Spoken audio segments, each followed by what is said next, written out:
Hi guys, welcome back again to another episode of my vlog, Leave Corporate. I am in my car again.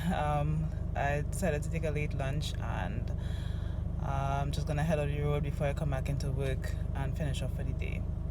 Well, as you all remember and know, I mentioned that I'm leaving my job. I'm leaving corporate. I'm gonna strike it out on my own. I'm gonna see how I can do, how far I can go, and if I could really, do this, if I could really just completely leave corporate. I handed in my resignation a few days ago. I'm still, I had to give notice, so I'm still there, I'm still working, but the intention is to leave, not go to another job, just, trade one thing in for another thing, is just completely to leave and to really strike it out on my own and see if I can do what I can do.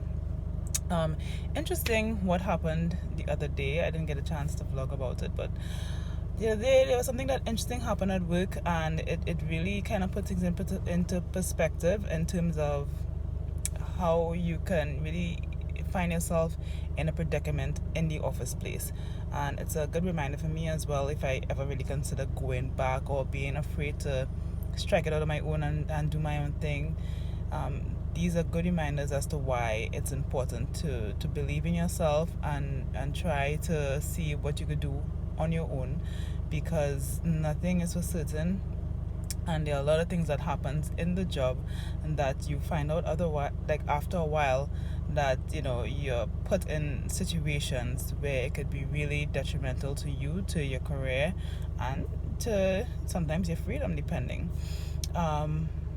What a trend I've been seeing a lot these days is that employees are being held to task for things that are done wrong. So it's not just anymore a matter of the company or the organization being fined or something happening and they have to scramble and get things done. So yes, they may be fined, but what is happening now is that the employee themselves is being held accountable and actually in some cases being charged with a crime, depending on what it is that happened in the organization. So what happened the other day was, I can't give out too much of it, of course, but what happened the other day essentially was that we were all in the same understanding in the department that things were to be done a certain way because of the urgency of a particular situation. The reason why we're in that particular situation, I don't think we have all the facts with regards to that. I don't think we ever will know all the facts with regards to that, but there is something underlying that put us in that particular situation. But be that as it may, we were acting with instruction of how we should be operating with regards to a certain project that we needed to get done by a particular time frame. So there was something that had happened, and I was asked to go on a call and kind of counsel another area of how we're looking at this scenario, seeing that there are all these extenuating factors in play. So I explained how we're going to be approaching it going forward, and the person on the other side actually had some really, really valid points, and I said, you're really correct in your assessment of these particular things. So I kind of tabled it and I said, okay, I will get more feedback on those types of scenarios. So I brought it up in a forum in work, because we have daily touch base now. So I brought it up in that forum, and the response from the head was quite surprising. The response was kind of like, whoa, what is this? Why are you all doing it like that? So are you doing this without this? Who told you to do that? And you could just see the look on everyone's face. They were very, confused. They were conflicted. You could just see everyone, the energy in the room just kind of went down and plummeted. Everybody was kind of like, are we doing something wrong? Aren't we doing what we were instructed to do? And she used 6 simple words that completely dismantled the spirit of that department. She said to us, "Did you get this in writing?" And of course, we didn't get it in writing from her. But this is something that she has been asking us all the time, making sure that we are staying in line with what was that specific request, that special request for this project. So for her now to backtrack and say, did you get this in writing? It was a complete blow.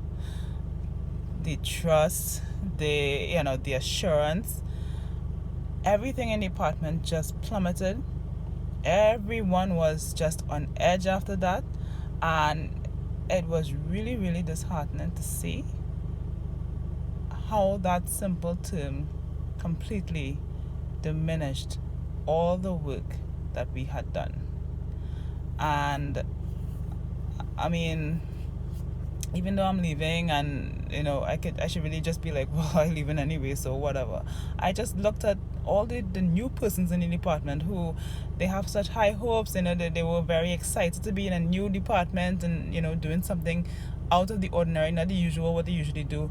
And for them to just all their hopes get dashed like that, I really felt it for them, because you didn't expect that to come from the top, especially since there was a lot of coaching surrounding doing it this particular way, because we needed to have the numbers down. And I share this story to say that this is not uncommon in corporate culture. You feel pressured, you feel coerced to do things a certain way, a lot of times by your bosses, or by or through your bosses, because their boss is pressuring them.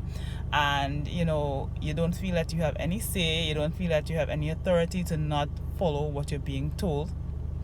And then when something happens, the first question that is going to be asked is, did you get this in writing? Who instructed you to do this?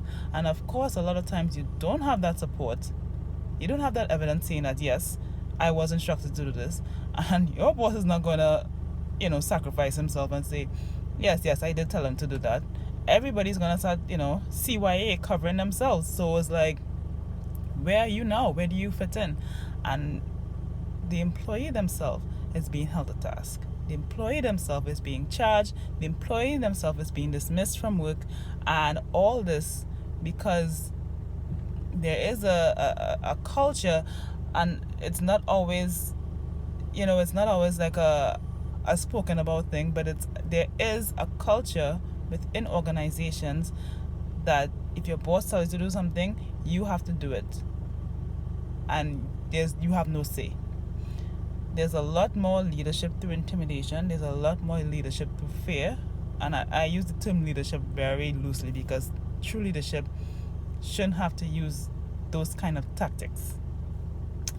And it's quite unfortunate to see the work environment become like that, or maybe it was like that all the time, I don't know.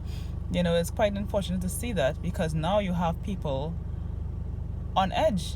And when you lose that trust in a department, when people lose that trust in you as their direct head, how do you expect the department to function properly?